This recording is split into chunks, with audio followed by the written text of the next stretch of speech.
Mi nombre es Silvia Lanzavecchia, yo trabajo en el Instituto de Genética Egualfabret del INDA de Castelar y estoy aquí en mi rol de coordinador del simposio que denominamos Uso de la genética y nuevas tecnologías para el estudio de insectos plaga de la agricultura en la Argentina.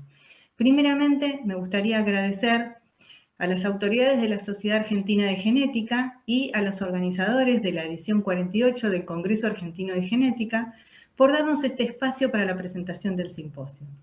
También agradecer a los simposistas por aceptar exponer sus resultados y así generar un espacio interesante para el intercambio de ideas con la audiencia. Y finalmente, agradecerles a todos por su interés en participar. La primera invitada es la doctora María Isabel Remis. Ella se desempeña como profesora adjunto en el Departamento de Ecología, Genética y Evolución de la Facultad de Ciencias Exactas y Naturales de la Universidad de Buenos Aires y es investigadora principal del CONICET. El título de su presentación es Estructura filogeográfica y variación morfológica a través de gradientes ambientales en la tucura Dicroplus vittatus, Orthoptera acridide. A continuación, tendremos la presentación de la doctora Carolina Soliani. Ella es investigadora asistente de CONICET y trabaja en el Instituto de Investigaciones Forestales y Agropecuarias, Bariloche, en la Estación Experimental Agropecuaria INTA Bariloche. El título de su presentación es La invasión de Drosophila Suzuki en Argentina. ¿Qué nos indican las variantes genéticas mitocondriales?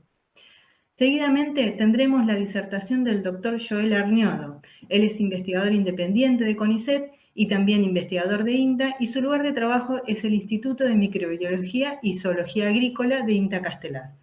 El título de su presentación es Uso de herramientas moleculares aplicadas al estudio de orugas del complejo Helicoverpa heliotis en Argentina y a un baculovirus asociado con alto potencial biocontrolador. Finalmente tendremos la presentación del doctor Rolando Rivera Pomar. Él es investigador principal del CONICET y profesor titular del Departamento de Ciencias Básicas y Experimentales de la Universidad Nacional del Noroeste de Buenos Aires, UNNOVA. El título de su presentación es Genética reversa y genómica como estrategias para un control de plagas sustentable con el ambiente. Como verán, los títulos de las presentaciones muestran una diversidad temática interesante que nos permite abordar aspectos de genética clásica y molecular de insectos plaga y también aspectos fisiológicos y genómicos que contribuyen a dar un marco posible para las estrategias de control de insectos plaga. Los invito a realizar preguntas en el chat que está debajo de la presentación. Las mismas serán contestadas en vivo al finalizar la actividad. Muchas gracias.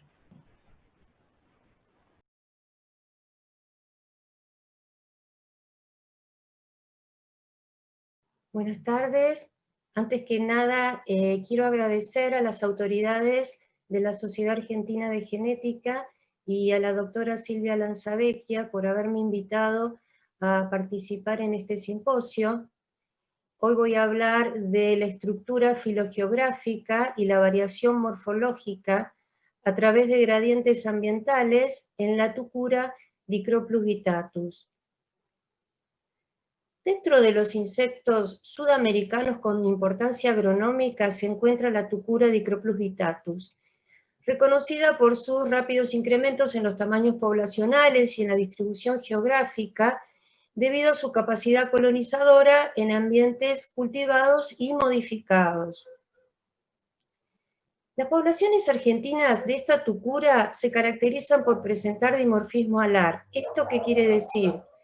Que en una misma población podemos tener individuos con alas completamente desarrolladas o individuos macrópteros e individuos con alas reducidas o individuos braquípteros.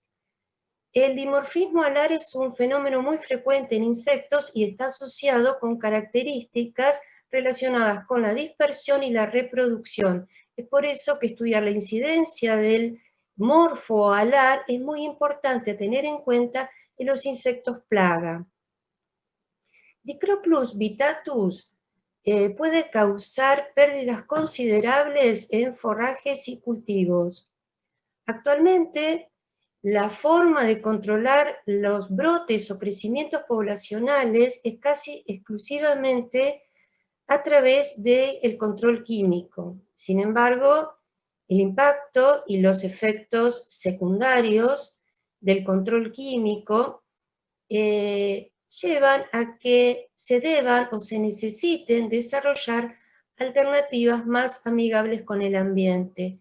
En primer nivel, para desarrollar un control sustentable de insectos plaga, es el conocimiento de la biología, la ecología, la estructura de las poblaciones, la demografía de las poblaciones, así como la interacción de estos organismos con los factores o recursos abióticos de los ambientes en donde se desarrollan. En ese aspecto, yo voy a hablar acerca del análisis de la distribución del dimorfismo alar, los patrones de variación en el tamaño corporal y en secuencias de ADN mitocondrial en poblaciones de Dicroplus vittatus del centro-oeste de nuestro país. Nosotros analizamos 11 poblaciones que pertenecen al bioma pastizal templado y sabana. La incidencia de morfos, braquípteros y macrópteros en estas poblaciones está representado por los círculos, los diagramas de círculo. En celeste está indicada la incidencia de los individuos braquípteros y en negro de los individuos macrópteros. 6 de las 11 poblaciones resultaron ser dimórficas. Las 5 restantes resultaron ser monomórficas, constituidas por individuos braquípteros. En hemípteros en general y en ortópteros en particular, la morfología del ala está determinada por factores genéticos y factores ambientales. Los individuos alados en general son frecuentes en ambientes inestables, mientras que los individuos con alas reducidas son frecuentes en ambientes estables. En ambientes heterogéneos, o podríamos decir intermedios, se encuentran frecuentemente las poblaciones dimórficas. Nuestros resultados indican que la frecuencia de individuos macrópteros está correlacionada negativamente con la longitud oeste y positivamente con las precipitaciones. Esto es, los individuos macrópteros son más frecuentes en las zonas este y más húmedas del área que estuvimos estudiando. Ese área corresponde al pastizal pampeano este, una zona con alta producción agrícola ganadera, con ambientes modificados, que evidentemente la especie lo está percibiendo como un ambiente heterogéneo. Las poblaciones de Vittatus además presentan variación morfológica asociada con el sexo y con la morfología alar. En líneas generales, como tendencia general, las hembras son más grandes que los machos y los individuos macrópteros son más grandes que los individuos braquípteros. Un rasgo particular, y que está representado en la gráfica, es que acá estamos representando como carácter la longitud del tórax, y vemos cómo están representados en rojo los valores de las hembras, y en azul los valores de los machos. Los símbolos llenos son los individuos braquípteros, los símbolos abiertos son los individuos macrópteros. Podemos ver cómo las hembras son más grandes que los machos, y los individuos macrópteros, tanto en macho como en hembras, poseen mayor tamaño del tórax, posiblemente debido a la necesidad de desarrollar mayor musculatura del vuelo en la cavidad torácica y así lograr una mejor dispersión.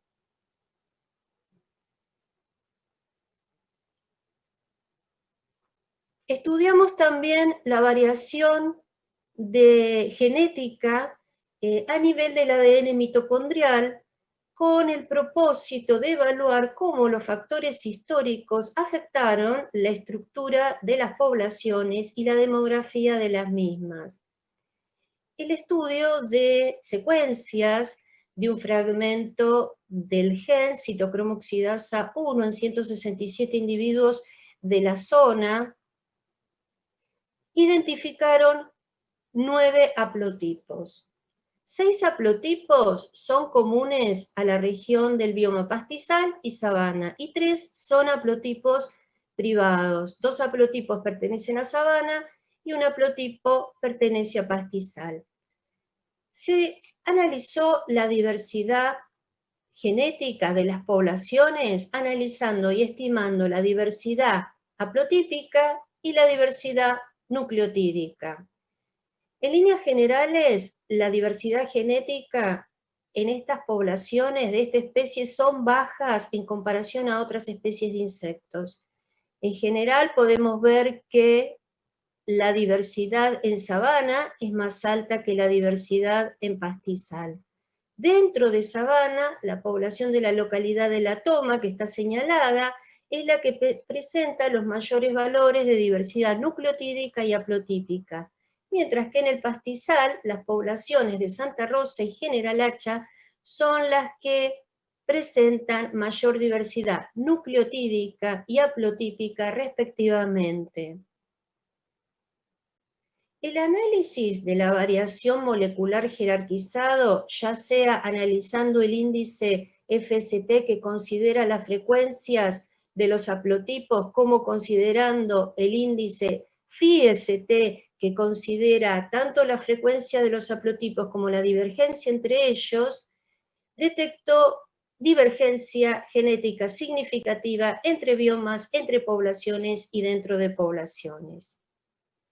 Las gráficas circulares nos muestran en porcentaje cómo, ya sea considerando el análisis a través de FST o FIST, la mayor parte de la variación está dentro de poblaciones, sin embargo, existe un componente entre biomas y entre poblaciones significativo, demostrando, sugiriendo la importancia de los factores históricos, tanto regionales, entre biomas, como locales, entre poblaciones, moldeando la estructura genética que hemos detectado en esta región de nuestro país. Continuando analizando la estructura filogeográfica de esta especie, es que estudiamos el agrupamiento y la relación entre los distintos haplotipos. La primera gráfica, la A, es una red de haplotipos obtenida a través del algoritmo de median joining, en donde los círculos representan a los haplotipos, el tamaño de los círculos indica la incidencia de ese haplotipo en la totalidad de las muestras, las secciones coloreadas dentro de los círculos representan la incidencia de los haplotipos según la referencia. En líneas generales lo que vemos son 2 haplotipos más frecuentes, el haplotipo 8 y el haplotipo 3, y vemos una red que en algunas regiones podría tener conexiones tipo estrella, sugiriendo algún evento de demografía de expansión poblacional histórico. Los haplotipos en general difieren en varios pasos mutacionales y no se superponen completamente con la distribución geográfica. Un resultado a destacar es que el haplotipo 8, el haplotipo más frecuente 8, es el que está más frecuentemente en la región del pastizal, mientras que el haplotipo 3 es el haplotipo más frecuente en sabana. Otro agrupamiento que hicimos es un árbol filogenético bayesiano, utilizando las secuencias de los haplotipos de Dicroplus vittatus y también las secuencias de los haplotipos que habíamos obtenido previamente de una especie emparentada, Dicroplus elongatus. Vemos que en primera aproximación el árbol agrupa 2 clados con un buen soporte y cada clado agrupa los haplotipos de cada especie. Dentro del clado de Dicroplus vittatus encontramos 2 clados menores o linajes. Un linaje que está señalizado en verde, que incluye al haplotipo 8, al haplotipo más frecuente 8, y un linaje más reciente, temporalmente hablando, que incluye al haplotipo 3. Un resultado a destacar es que mientras que los haplotipos detectados en sabana son aproximadamente 50% del linaje 1 y 50% del linaje 2, los haplotipos detectados en pastizal corresponden a un 80% de haplotipos del linaje 1, es decir, del linaje verde, del linaje más antiguo. Esto estaría hablando de cierta ancestralidad en esa región. Estos resultados, ambos resultados de agrupamiento, señalan también, nuevamente, una moderada estructura poblacional.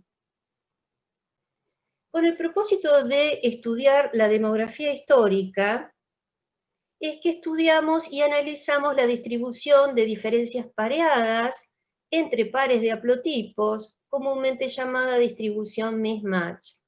En la gráfica podemos ver los resultados del análisis de la distribución de diferencias pareadas observadas, que en la gráfica está con línea discontinua, y esperadas, que está en línea continua, bajo un modelo de crecimiento poblacional en pastizal y en sabana.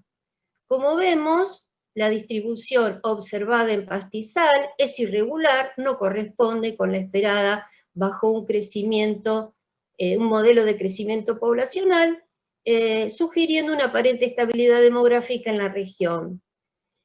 Por otro lado, la distribución en la población de sabana la vemos que es unimodal, un único pico, y concuerda con la distribución esperada bajo un modelo de crecimiento poblacional.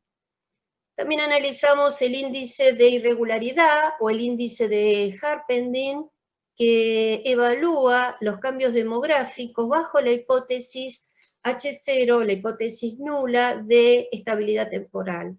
Como vemos, los resultados concuerdan. En pastizal el índice de Harpending es alto, no existen diferencias significativas, no se rechaza H0, aparente estabilidad nuevamente en el pastizal. En sabana el valor de Harpending es mucho más bajo, existen diferencias significativas, aludiendo nuevamente a una expansión demográfica dentro de la región. Si bien el mismatch es una metodología que permite analizar y detectar cambios demográficos, no puede datar esos cambios, por eso hicimos un análisis de gráfica bayesiana de líneas de cielo, comúnmente conocido como Bayesian Skyline Plot, y ese análisis nos identificó que el cambio poblacional o la expansión demográfica dentro de la región de la sabana ocurrió durante el Pleistoceno tardío y estaría asociado con los cambios climáticos históricos que ocurrieron durante ese periodo. Bien, también analizamos la migración histórica, es decir, cómo el número de migrantes por generación podría llegar a afectar, podría llegar a explicar la estructura filogeográfica que encontramos. Estimamos entonces el flujo génico asimétrico a través de una aproximación bayesiana basada en la coalescencia. Primero estimamos la tasa de migración escalada la tasa de mutación, y luego inferimos el número de hembras migrantes por generación. El principal resultado que encontramos es que existe flujo génico bidireccional y significativo entre biomas. ¿Esto qué quiere decir? Que a nivel macrogeográfico hay flujo génico histórico entre biomas. Es decir, que en el pasado ambas regiones o biomas estuvieron conectados. Si analizamos la magnitud de los flujos génicos en cada una de las direcciones, podemos encontrar que el flujo génico es asimétrico con un ligero sesgo desde pastizal hacia sabana. Así como estudiamos entre regiones, también estimamos el flujo génico entre poblaciones dentro de una región o bioma. Esto es una representación del flujo génico entre poblaciones del pastizal. Las flechas señalan flujos génicos de 1 o superior a 1, y el grosor de las flechas indican la magnitud del flujo génico según la referencia. Podemos ver que la mayoría de los pares de poblaciones existe flujo génico bidireccional significativo, inclusive entre poblaciones distantes geográficamente, como por ejemplo Castex y Puelches, y también como por ejemplo Castex y Lihuel-Calel, entre otras, ¿no? Esto estaría hablando de cierta continuidad de hábitat en el pasado. Algunos flujos génicos fueron asimétricos. Dentro de los flujos génicos que fueron asimétricos, vamos a hablar de dos de ellos, relacionados con la población de Santa Rosa y de General Hacha, que en este caso están marcadas en rosa, y que, como ya habíamos mencionado anteriormente, son dos poblaciones que presentan alta diversidad genética. Bien, Santa Rosa ha sido un contribuyente importante del flujo génico, ¿sí? Y podría tratarse entonces de una población con alta diversidad debido a mutación. Fíjense que la población de General Hacha no recibe migrantes, según esta inferencia, de ninguna otra. En cambio, Santa Rosa recibe una importante contribución de flujo génico de todas las poblaciones vecinas, y esta introducción de genes o de variantes es un factor importante en relación con la alta diversidad que presenta la población. El flujo génico promedio, el número de migrantes hembras entre una par de población promedio en esta región es de 4. Vamos a ver qué resultados tenemos en sabana. Este es el mismo análisis que hicimos con las poblaciones de sabana. Fíjense que las flechas ya tienen menor grosor. Esto estaría indicando que tenemos menores niveles de flujo génico. Lo que estamos viendo es un flujo sesgado con una leve direccionalidad desde el norte hacia el sur. Un rasgo importante en el flujo génico entre las poblaciones de sabana es el de la población de la Toma, la población más diversa dentro de las poblaciones de sabana, que recibe un importante flujo génico de sus poblaciones vecinas. El número de hembras migrantes en un par de poblaciones promedio es de 2, es decir, que es la mitad de lo que encontramos en el pastizal, indicando que los factores históricos locales son más importantes evitando la conectividad entre poblaciones que en pastizal, que están mucho más conectadas. Para concluir con los resultados que encontramos, nos gustaría mencionar que las poblaciones del pastizal bajo condiciones ambientales contemporáneas exhiben mayor frecuencia de individuos alados. Nuestros resultados señalarían una región de la distribución de la especie en nuestro país que tiene mayor frecuencia de individuos macrópteros y por ende mayor capacidad de dispersión. La estructura filogeográfica es moderada y coincidente con un flujo histórico significativo, tanto entre biomas como entre poblaciones. Sin embargo, los factores históricos regionales son más importantes, previniendo la migración efectiva que los locales, ya que la diferenciación entre biomas fue más importante que entre poblaciones. Dos resultados relacionados con la demografía son que la región de la sabana evidencia inestabilidad demográfica, con expansión demográfica debido a cambios climáticos en el Pleistoceno tardío, mientras que la población del pastizal parecería ser estable demográficamente.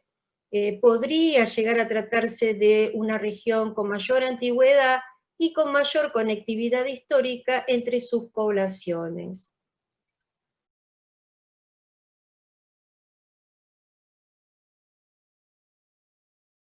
Mi nombre es Carolina Soliani y voy a presentar un trabajo de caracterización genética de Drosophila suzuki en Argentina. Este trabajo fue realizado en colaboración con el doctor Gerardo de la Vega y el doctor Juan Corley.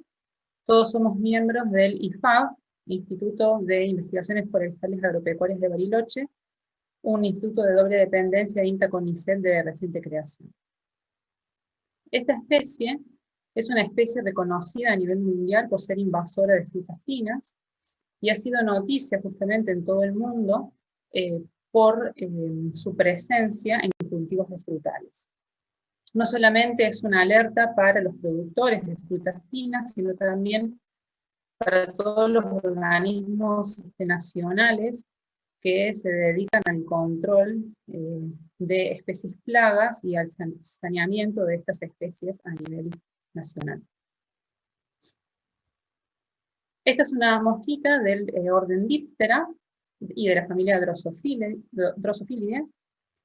Tiene un marcado dimorfismo sexual, se la conoce como la mosca de las alas pintadas, porque el macho posee en sus alas unos puntitos negros bien característicos, que lo diferencian a su vez de la hembra, que es de mayor tamaño, y posee un ovipositor aserrado y esclerosado, que constituye una herramienta muy importante para la especie porque le ayuda a perforar la piel de las frutas que finalmente coloniza para completar su ciclo biológico. A diferencia de otras moscas que atacan frutales, esta especie tiene la capacidad, por esta característica de su ovipositor, de poder penetrar las frutas en estadios tempranos de maduración. Y es por eso también que resulta muy complicado su rápida detección una vez que invade un campo de frutas. En la pantalla se ve el ciclo biológico resumido de la especie, donde podemos observar que los estadios inmaduros, una vez que la hembra pone sus huevos en el interior de las frutas, se alimentan de esa fruta y permanecen allí incluso hasta que se convierten en un adulto. Es una especie que es capaz de tolerar los climas fríos y cada vez se está viendo más su avance hacia sectores o regiones con menos temperatura, porque aparentemente es capaz de tolerar. Si hablamos de preferencias, en lo que se refiere a su reproducción y alimentación, se ha caracterizado que los tipos de frutas reconocidos como frutas finas o bayas son las que más prefieren, encabezando la lista los arándanos y las cerezas, pero también se interesan mucho por las frutillas, aunque es muy versátil en colonizar otro tipo de frutales, y también se ha visto que se puede alimentar y reproducirse en pera, en manzana, en ciruela, y también en kiwi o en damasco.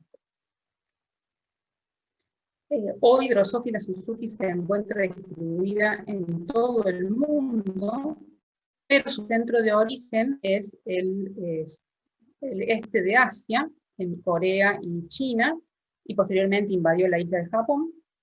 Muy tempranamente se detectó su presencia en la isla de Hawái, en 1980, y casi contemporáneamente invadió Europa y el norte de América, Estados Unidos y Canadá. Y unos pocos años después llegó a Sudamérica. En un periodo de tiempo bastante acotado, logró dispersarse por Brasil, Argentina, Chile y Uruguay. A partir de esta gran expansión de la especie y su íntima relación con las actividades antrópicas como es el cultivo de frutas, son múltiples los trabajos de caracterización ecológica que se han realizado, pero puntualmente lo que más importa es los daños económicos que causa. Entonces hay un montón de trabajos también que han medido el impacto que tiene la invasión de la mosca en los frutales, porque justamente impacta directamente en los métodos de cosecha, en el rendimiento de estos frutales y en los tratamientos que deben aplicar los productores para hacerle frente a la plaga. Los trabajos y los avances en el conocimiento de lo que es la diversidad genética de esta especie también son múltiples, y es a partir de esas caracterizaciones genéticas que nosotros también nos interesamos desde el grupo que conformamos con Gerardo y Juan, de hacer lo propio en Argentina, de poder caracterizar la diversidad genética de la especie en nuestro país. Y fue así como, en conjunto con SENASA, realizamos un muestreo de distintos sitios en donde se había reportado la aparición de la mosquita en Argentina. Colectamos aproximadamente 100 ejemplares, y el primer paso que hicimos fue identificar fenotípicamente a la especie por clave taxonómica. También decidimos dividir nuestro análisis en regiones, es así como tomamos la región de Cuyo, la región del noreste argentino y la región de la Patagonia.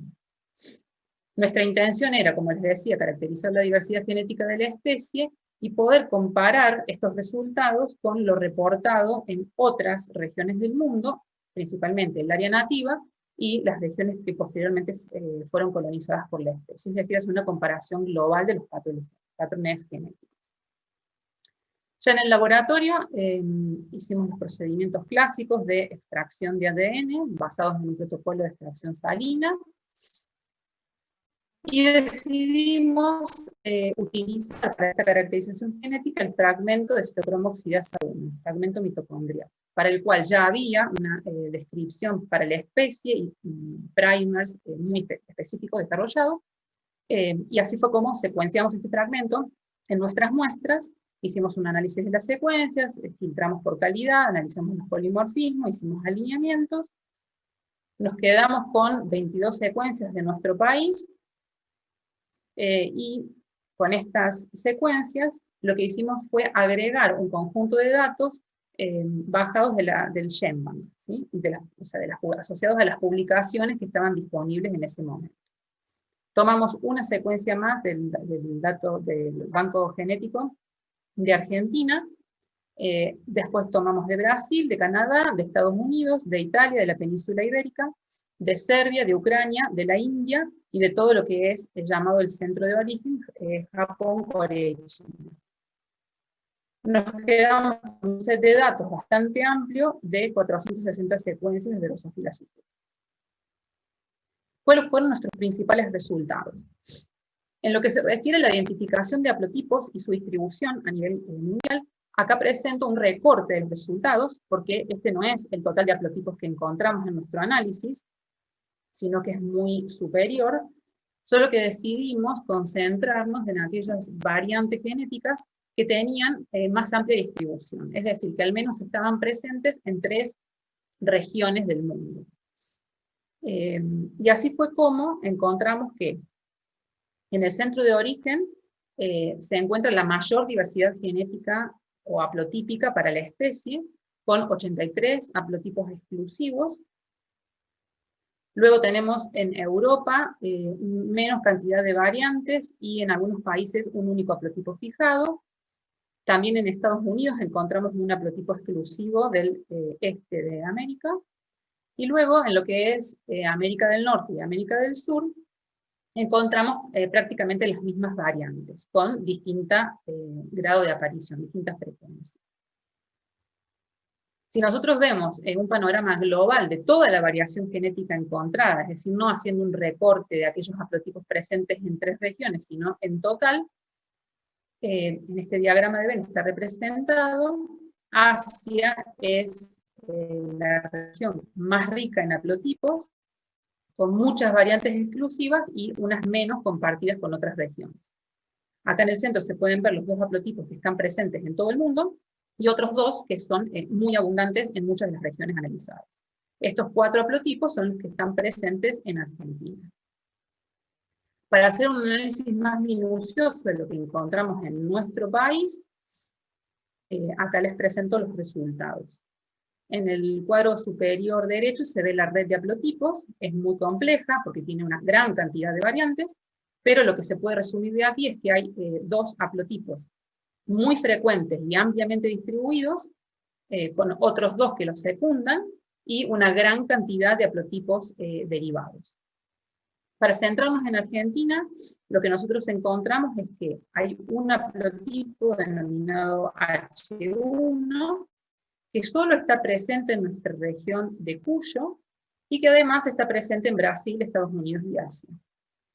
Luego hay un segundo haplotipo, que lo encontramos en toda Argentina, o sea, tiene amplia distribución, solo que es más frecuente hacia la región patagónica, pero también se comparte con Brasil, Estados Unidos y Asia. Luego tenemos un tercer haplotipo, que está presente en Patagonia, en el noreste, en Brasil y Estados Unidos. Este es el haplotipo que nosotros llamamos de distribución occidental, porque no está presente en el centro de origen, pero recientemente surge una publicación que lo reporta como presente en Ucrania. Y un cuarto haplotipo que está presente en el noreste de Argentina y en Patagonia, y que también compartimos con Brasil, Estados Unidos y Asia. De nuestros análisis, lo que surgió es que no hay una distribución geográfica de los haplotipos, en el sentido de que no habría un aislamiento de ciertas variantes con respecto a otras en función de la geografía. Hicimos un análisis de interpolación espacial de las variantes, y lo único que encontramos como significativo es que aparentemente hay una cierta división entre lo que es Cuyo y el resto de las dos regiones analizadas, justamente por este haplotipo exclusivo que estamos encontrando. Y lo que sí notamos también es que el noreste de Argentina tiene la más alta diversidad genética y también nucleotídica. Lo que puede deberse a que es una de las regiones reportadas en Argentina como de muy temprana invasión, cuando comienza a aparecer la mosca en nuestro país. Paralelamente a todo el análisis de caracterización genética, lo que quisimos conocer también es cómo se relaciona esto con el comercio de fruta fina en nuestro país. Para ello, lo que hicimos fue calcular lo que se denomina la presión de propágulo, que es una fórmula que considera la cantidad de importaciones de cada fruta en el país multiplicado por un índice que habla de la preferencia que tiene el insecto por determinado tipo de fruta. Estos datos de importaciones se obtuvieron de un sitio internacional que justamente se encarga de relevar los movimientos comerciales para distintas categorías de frutas entre los países que uno quiere hacerlo, y este índice fue reportado por Bellamy et al. En el 2013. Lo que notamos es que en el caso de los países del Cono Sur, Brasil es el país que presenta la más alta presión de propágulo, lo cual lo hace un importante vector de la especie hacia otras regiones, hacia otros países, porque el intercambio comercial de Brasil con Argentina y otros países de la región es muy fluido.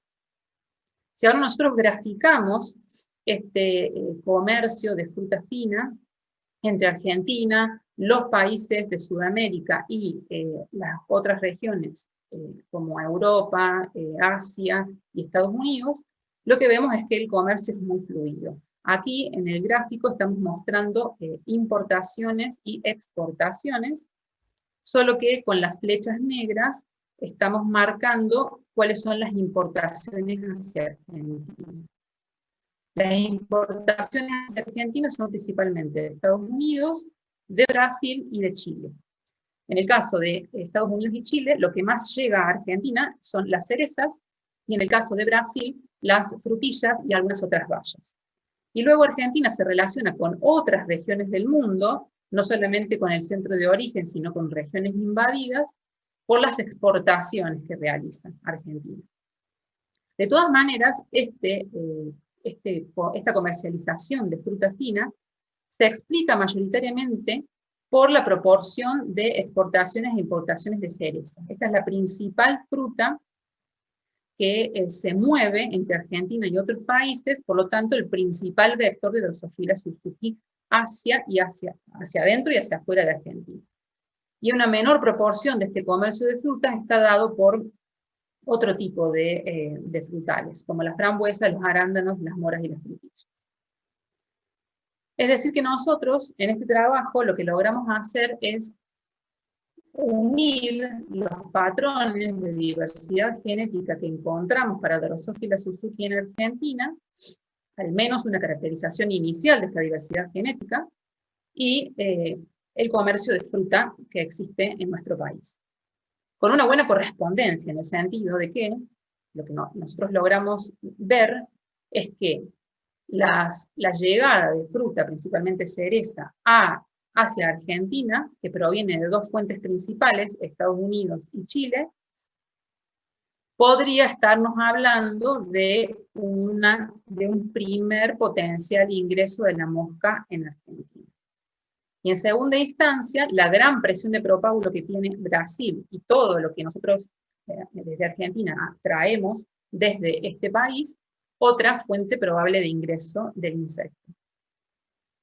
Y por otro lado, hay canales indirectos de llegada de fruta potencialmente contaminada con la especie, que son más bien indirectos. ¿Por qué? Porque Estados Unidos, a su vez, importa mucho material a Brasil, y luego Brasil nos importa a nosotros, y por otro lado, Asia también importa muchas frutas hacia Brasil, y secundariamente nos podría llegar a nosotros. Es decir que, en suma, la información genética y el comercio de fruta fina estarían explicando que la variación que estamos viendo en Argentina es producto de múltiples invasiones o también probablemente de posibles reintroducciones a partir de la primera vez que llegó, ¿sí? Esto es muy notorio porque también SENASA está reportando constantemente y monitoreando también nuevas apariciones de la mosca en distintos lugares de nuestro país, donde antes no estaba presente, y obviamente no se extingue, digamos, a medida que encuentra un nicho donde poder reproducirse, comienza a aumentar su población y ya se instala. Y por otro lado también explica, digamos, estas posibles reintroducciones y múltiples fuentes de invasión, las altas presiones de propágulo que encontramos en nuestro análisis, principalmente desde Brasil. Eso es todo, muchas gracias.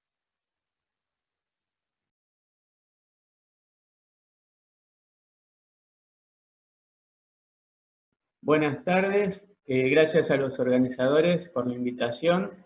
Les voy a hablar sobre la aplicación de técnicas de biología molecular al estudio de plagas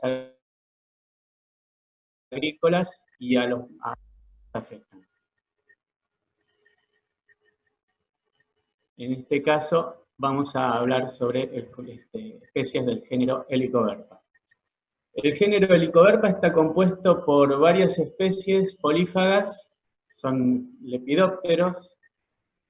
En Argentina tenemos dos especies nativas principalmente, que son las principales plagas. Hay más especies de Helicoverpa, pero hay dos que son especialmente importantes, que son Helicoverpa gelotopoeon, endémica del sur de Sudamérica, y Helicoverpa acea, que es americana.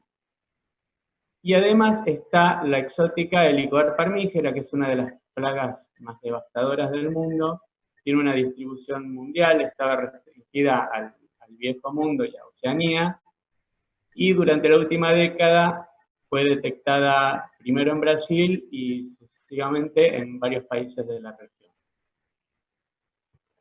Las orugas de las distintas especies de Helicoverpa no se distinguen morfológicamente, son muy similares. Y los adultos se diferencian por microscopía de la genitalia. Por lo tanto, es una complicación porque al aparecer las orugas en campo, hay que criarlas hasta el estado de adulto para poderlas identificar fehacientemente. Por todo esto surgió la necesidad de un método simple y rápido que nos permita identificar a las especies en cualquier etapa del desarrollo, tanto huevo, larva, pupa, adulto. Para eso, en base a secuencias de GenBank, diseñamos unos cebadores para amplificar parcialmente por PCR al gen de la citocromo oxidasa 1 de las distintas especies de Helicoverpa. El gen de la citocromo oxidasa 1 se usa normalmente en insectos como un marcador para identificar especies. Si bien no había secuencias de todas las Helicoverpas, por ejemplo de la Helicoverpa gelotopoeon, que es endémica, pero asumiendo que regiones altamente conservadas, que eran iguales para el resto de las Helicoverpas, supusimos que también iban a amplificar a gelotopoeon. Bueno, fue una cuestión de probarlo, y efectivamente obtuvimos un fragmento de 812 pares de bases con sitios de restricción que nos permitirían después identificar a las especies. Primeramente se hizo una selección in silico de las distintas opciones para tratar de elegir una enzima de restricción que sea dentro de todo de las más baratas y que nos permita discriminar a las tres especies. Seleccionamos a la HINF1, Esto que fue primero in silico, después lo probamos experimentalmente mediante amplificación por PCR y RFLP, o sea, después cortamos con la enzima y efectivamente vimos para el licor pagilotopoeon 2 bandas bien alejadas, para el licor parmígera 2 bandas cercanas, y en el licor pasea no hubo corte. Entonces logramos lo que buscábamos, que era un método rápido y efectivo. Este método fue validado mediante colectas en distintas regiones del país y en distintos cultivos, tanto larvas directamente recolectadas de cultivos, por ejemplo de garbanzo, o adultos en trampas de luz. Y para corroborar que realmente eran las especies identificadas por el método, se mandaron a secuenciar en el servicio de secuenciación del INTA Castelar, y se observó que realmente agrupaban con las especies de acuerdo a la especie identificada, Pagilotopoeon, Sea y Armia. Durante los muestreos aparecieron ejemplares de Heliotis stonebleri, que había sido propuesto en su momento como una nueva especie, pero en realidad son idénticos a Helicoverpa sea, tienen el mismo diseño alar, pero distinta genitalia. Acá brevemente les muestro. Helicoverpa sea tiene las valvas un poco más redondeadas, stonebleri son más agudas. El palo tiene una constricción en Heliotis stonebleri que no se ve en Helicoverpa sea, y faltan los cornuti, que están en Helicoverpa sea y no en Heliotis stonebleri. Entonces, para dilucidar esta situación, hicimos una filogenia en base a las secuencias de la citocromo oxidasa 1 con los parámetros diseñados anteriormente, y observamos que Heliotis stonebleri agrupa junto con Helicoverpa sea. Pero pueden haber híbridos entre las especies de Helicoverpa. Esto se observó experimentalmente en laboratorio, y también hay algunos indicios de que esto pueda suceder en campo. Entonces también hicimos una filogenia. El gen de la citocromo oxidasa es un gen mitocondrial que se hereda solo por línea materna. Entonces también hicimos una filogenia en base a secuencias del gen nuclear, el elongation factor 1A. Nuevamente vimos que el Heliotis stonebleri agrupa con Helicoverpa sea.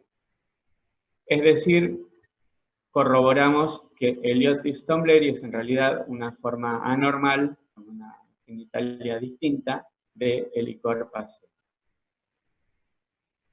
Luego nos concentramos un poco más en Helicoverpa armígera, que es esta plaga de distribución mundial, de reciente detección en Argentina, en muestras colectadas en el 2013.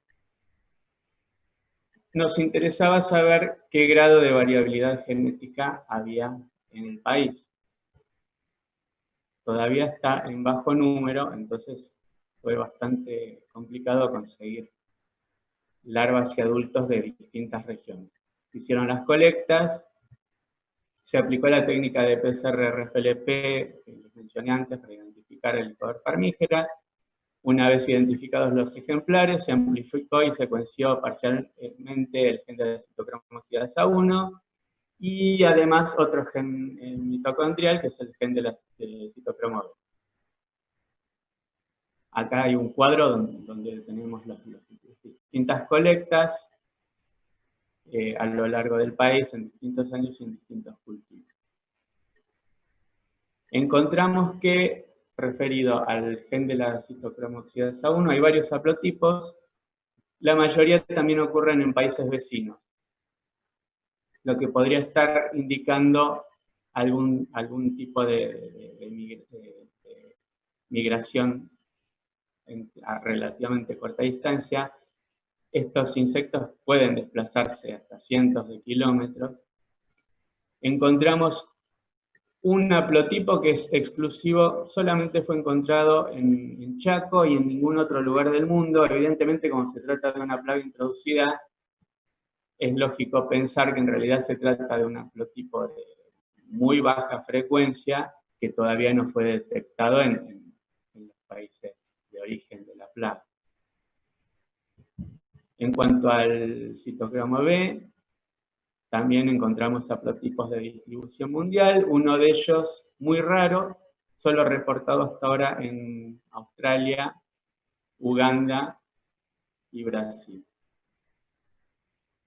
Esto nos indica que existen múltiples linajes maternos, lo que podría deberse a distintas introducciones de la plaga en el país. Uno de los mayores problemas con estas plagas es que desarrollan resistencia, tanto HC y más aún Helicoverpa armigera, contra insecticidas químicos y también contra cultivos BT. Es sabido que Argentina es el tercer país en el mundo con mayor extensión de cultivos BT sembrados, es decir, cultivos transgénicos que expresan toxinas de la bacteria Bacillus thuringiensis, que es entomopatógena. Como alternativa a los insecticidas convencionales químicos y a las transgénicas, está el control biológico, y dentro del control biológico, los baculovirus, que son virus entomopatógenos que afectan principalmente al lepidóptero. Ocurren naturalmente en campo, se pueden aislar, multiplicar in vivo y formular para el desarrollo de bioinsecticidas. Esta es una foto de microscopía electrónica de un cuerpo de oclusión, porque los baculovirus, que se ven acá, estos son los viriones, se encuentran dentro de un cuerpo de oclusión que es una matriz proteica que los protege en las condiciones ambientales desfavorables, y es lo que ingiere la larva. Después les voy a explicar un poco cómo es el mecanismo. De hecho, ya hay varios productos disponibles en el mercado para especies de Helicoverpa y Eliote, sobre todo, Chemstar, Helicovex, Diplomata, son formulados en base a baculovirus que infectan a las Eliote. Les relato brevemente cómo actúan. Estos son los cuerpos de oclusión. Adentro están los viriones. Estos cuerpos de oclusión se encuentran sobre las hojas. La larva los ingiere. En el intestino medio de la larva, que tiene un pH muy alto, se disuelven los cuerpos de oclusión, se liberan los viriones, se produce una infección primaria en células del epitelio intestinal, y a partir de ahí surgen viriones brotantes que producen una infección sistémica en todo el cuerpo de la larva. Estos viriones brotantes se trasladan a través de las tráqueas o del hemolinfa, colonizan distintos tejidos del insecto, se vuelven a formar cuerpos de oclusión. Llega un momento que la larva es una bolsa de cuerpos de oclusión, está totalmente llena de estos cuerpos. La larva en general tiende a subir a las partes altas de la planta, es una modificación del comportamiento. Entonces esto está hecho para que cuando la larva muere haya una mayor dispersión de estos cuerpos de oclusión al estar en una parte alta de la planta en vez de caer al suelo. Las larvas en general enfermas con baculovirus, al morir, se produce una licuefacción del cuerpo, del tejido, lo que facilita también la dispersión de los cuerpos de oclusión.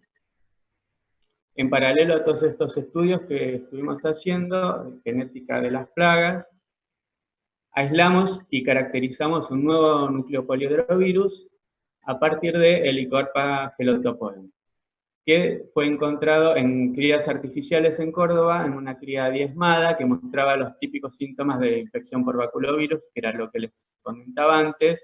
Acá se ve la larva con el cuerpo totalmente licuado y largando sus cuerpos de oclusión. Acá la larva, bueno, al estar experimental no estaba en una hoja, sino en dieta artificial.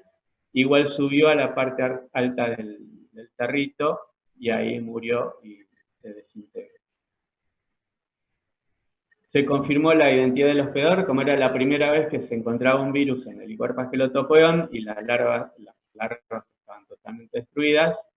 Usamos también el método que les comenté antes para corroborar que realmente se trataba del Helicoverpa skelotopoeon. Y además, preliminarmente, además de la sintomatología típica, vimos que se trataba de cuerpos de oclusión por microscopía óptica. Los cuerpos de oclusión son tan grandes que es un hecho extraordinario para los virus, se pueden ver en el microscopio óptico. De hecho, acá se ve la foto, estos puntitos es en el microscopio con contraste de fases. Cada uno de estos es un cuerpo de oclusión, que miden aproximadamente una micra. Se hizo la caracterización, se hizo la histopatología, acá es lo que les contaba, este es un corte transversal de la larva, se ve que el virus contamina, invade sobre todo los cuerpos grasos, la epidermis y las tráqueas, que es por donde se disemina. Acá hay una foto un poco más grande, esto que se ve como el nombre del núcleo poliedrovirus por su forma poliédrica y porque ingresan en el núcleo y ahí es donde se producen los cuerpos de oclusión, que es lo que tiñe esta tinción tricrómica. Acá las grandes masas son núcleos del hospedante, del insecto, hipertrofiados, porque están llenos de cuerpos de oclusión, y cada uno de estos puntitos es un cuerpo de oclusión. Es el testigo sano, donde no se ve el color rojo por la tinción. En la tinción tricrómica se tiñe de color rojo los cuerpos de oclusión. Hicimos la microscopía electrónica también. Esta es la forma de los cuerpos de oclusión en transmisión en microscopía de barrido, donde se ve también un poco el tamaño, aproximadamente una micra. Estos son cortes ultrafinos de larvas. Acá se ve un núcleo lleno de cuerpos de oclusión. Y adentro de los cuerpos de oclusión se ven los viriones. Acá en corte longitudinal y acá en corte transversal. Se hicieron los análisis filogenéticos. Para baculovirus, lo que se usa para describir a nivel de especie son 3 genes altamente conservados, la poliedrina, LEF8 y LEF9. Se hizo el análisis filogenético de estos 3 genes concatenados y se vio que el virus aislado del Helicoverpa skelotopoeon agrupaba con otros virus aislados de otras helicoverpas en el mundo. También se secuenciaron 2 genes más que son un poco más variables, sobre todo a nivel del ORF5 se encontró que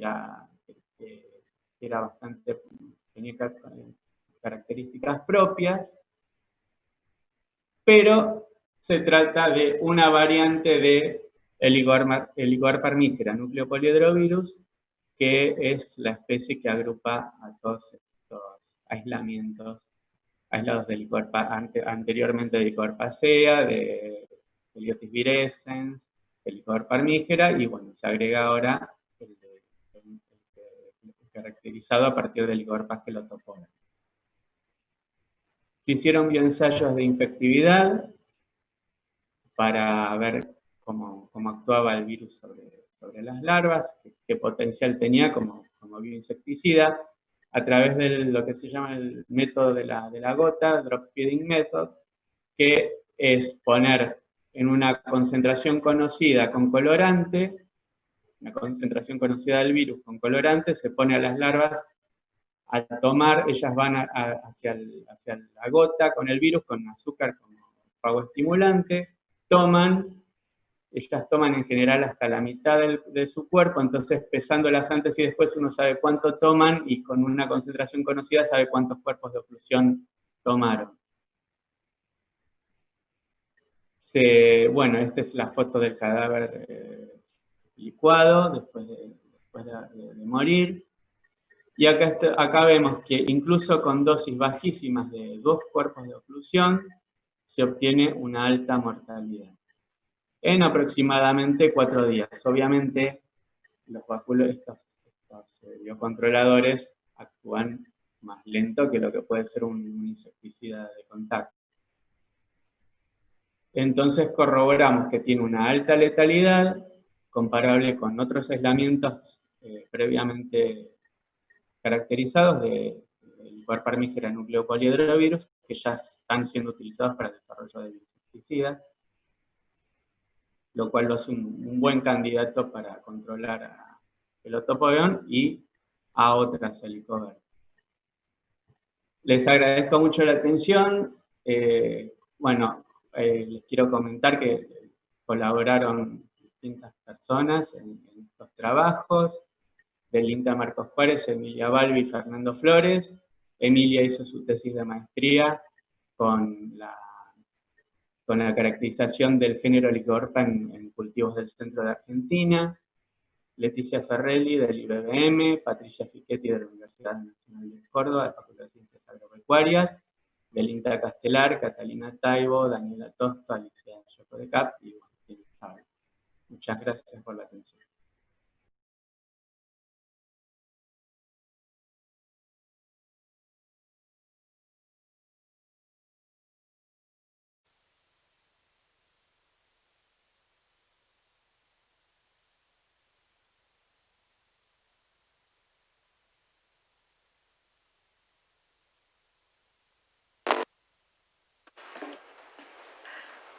Bueno, continuando con el simposio, les agradezco mucho a los panelistas por sus presentaciones y estamos en el momento de las preguntas. La primera pregunta es para María Isabel. ¿Cuáles son las perspectivas de investigación para esta especie plaga? ¿Considera que el uso de las nuevas tecnologías de secuenciación pueden ser de utilidad para el análisis de la estructura poblacional en esta especie? Bueno, las perspectivas es básicamente continuar analizando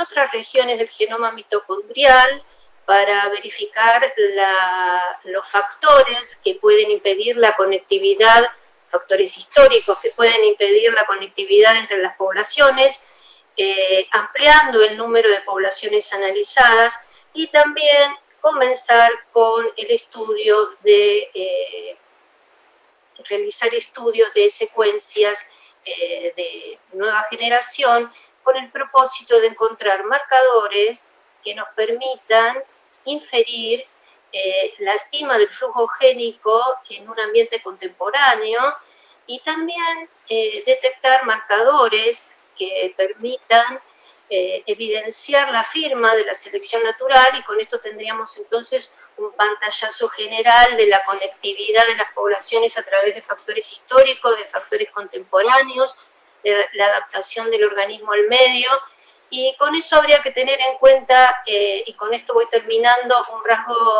importante, que es que si una especie plaga como esta, en el área donde ocupa las poblaciones, son poblaciones pequeñas y discretas, y poblaciones con alto flujo génico entre ellas, es recomendable que las estrategias sean simultáneas y no locales como actualmente, porque si son locales, la reinfestación o la recolonización a través de esta especie con alto flujo génico es muy desfavorable, pero es esperable.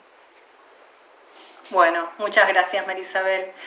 Paso ahora a una pregunta para Carolina. Dado el auge de las líneas de investigación en esta especie plaga Drosophila suzuki, ¿cuáles son los aspectos más relevantes que considera necesario abordar para continuar el estudio de esta plaga en Argentina? Bueno, gracias. Sí, nosotros lo que intentamos hacer ahora es ampliar un poco el muestreo que actualmente tenemos, porque tuvimos un par de inconvenientes en conseguir una determinada cantidad de muestras para poder hacer esta primera caracterización de la especie en Argentina. Es decir, que tenemos que articular un poco mejor con quienes nos ayudaron a realizar las colectas para poder obtener más poblaciones que nos permitan hacer una caracterización más completa, dado que se está observando de que es una especie que está avanzando muy rápidamente y colonizando nuevos sitios, incluso en lugares donde se pensaba antes que no iba a llegar, como es la Patagonia. Entonces, ese es un primer aspecto al que tenemos que llegar para poder completar esta caracterización inicial. Y después también otro de los aspectos que ya se está empezando a abordar es el control de la plaga. De hecho, mi colega Gerardo está haciendo algunos estudios en lo que se refiere a control biológico, comenzando con la caracterización de los parasitoides que atacan a esta mosca. Sus primeras caracterizaciones de los parasitoides son sobre todo identificación de especies, porque habría más de una que la infesta a Drosophila suzuki, pero también está haciendo algunas evaluaciones de tipo ecofisiológico para ver la performance de cada una de estas especies que nos interesan, y después también vamos a abordar una caracterización genética de estas especies parasitoides de Drosophila. Bueno, muchas gracias, Carolina. La siguiente pregunta es para Joel.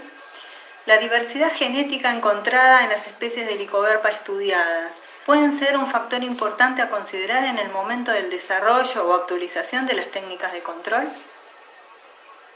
Bueno, en realidad sí, las herramientas moleculares, este sistema de PCR-FLP nos permite rápidamente diferenciar en realidad entre especies, que es para diferenciación entre especies, porque se sabe, esto es importante porque muchas de las especies del género Lycoverpa desarrollan, sobre todo el Lycoverpa armígera, desarrollan resistencia a insecticidas muy rápidamente, tanto insecticidas químicos como a plantas transgénicas que expresan toxinas BT. De hecho, el Lycoverpa sea también, ya se sabe a lo largo de toda América que distintas poblaciones de Lycoverpa sea han desarrollado resistencia contra los genes, las toxinas CRI de los maíces transgénicos,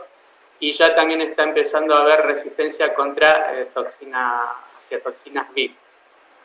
Entonces es importante saber, ya que la que causa el daño es la larva y estas son indistinguibles por otros métodos, es muy importante saber de qué especie se trata para poder llevar adelante las estrategias. Y en cuanto a las variaciones a nivel de las secuencias mitocondriales, eso es importante para ver esta variación intraespecífica. Nos va a servir para estudiar vías de introducción y de dispersión de las plagas, para tratar de inferir de qué lugares podrían estar llegando estas plagas. Bueno, bárbaro, muchas gracias, Joel. Bueno, creo que es la última pregunta, se la vamos a hacer a Rolando. En el estudio de la interacción entre Darbulus maididis y espiroplasma, ¿considera importante la realización de estudios de variabilidad genética para conocer nuevos aspectos de la interacción y para el desarrollo de estrategias específicas de control? Sí, pero debo ser honesto, que esto es una cosa que va a ser a más largo plazo. En este momento, por ejemplo, estamos estudiando la interacción entre espiroplasma y el insecto en el laboratorio con cepas que no son isogénicas, que tienen variabilidad. Y todavía no sabemos realmente, no tenemos resultados, tenemos resultados preliminares de que hay una interacción, hay ciertos genes que se modifican, sorprendentemente no los de inmunidad, que eso me sorprende a mí. Pero recién cuando tengamos una idea de cuáles son los genes que varían en presencia del patógeno, podemos salir a buscar variabilidad en esos genes en particular. Es decir, es importante del mismo modo que es importante ver variabilidad genética para resistencia a insecticidas, por ejemplo, que ya encontramos algunos resistentes, pero estamos todavía con este bicho en las primeras etapas, en tratar de entender cómo funciona en el laboratorio y recién después salir a buscar. Sí, por supuesto que es importante, pero en 2 o 3 o 4 congresos de genética volvemos a hablar. Bueno, muy bien. Y por ahí una última preguntita que tenemos así un mínimo espacio, es el tema del control de la plaga con RNA interferencia. ¿Se puede comentar algo respecto a cómo se percibe la factibilidad de ese tipo de control en Argentina? Bueno, la factibilidad existe, de hecho hay algunas empresas que ya han hecho plantas transgénicas que no las han comercializado todavía, basadas en RNAi. La factibilidad en Argentina depende de la posición de los astros en el momento. Es absolutamente impredecible la factibilidad de algo en la Argentina. No ahora, siempre ha sido impredecible. Para el control de plagas en general y todo en general, podríamos todo en general. escalarlo a cualquier... Claro, pero por supuesto que es factible. Es una técnica que en sí tiene menos de una década. Si pensamos cuánto tiempo se demoró el maíz transgénico, por ejemplo, o el BT para llegar al mercado, pese a que era factible, fueron más de una década. Acá estamos recién con ensayos. Hay empresas, ya te digo, que tienen ya listos para salir al mercado plantas basadas en RNAi, en maíz particularmente, pero bueno, factible es. ¿Cuándo se puede hacer aquí? Es hacer futurología. No te voy a mentir. Bueno, muchas gracias a los cuatro. Me parece que el simposio fue integral desde el punto de vista que tuvimos charlas respecto a estudios genéticos, de variabilidad genética, de filogeografía y también sobre la aplicación de estos conocimientos al control de la plaga. Bueno, gracias al auditorio. Gracias por todas las preguntas. Hay algunas que quedaron sin contestar, que bueno, serán transmitidas a cada uno de los ponentes para que puedan dar respuesta. Muchas gracias a todos y un agradecimiento especial a la organización del Congreso de Genética. Gracias.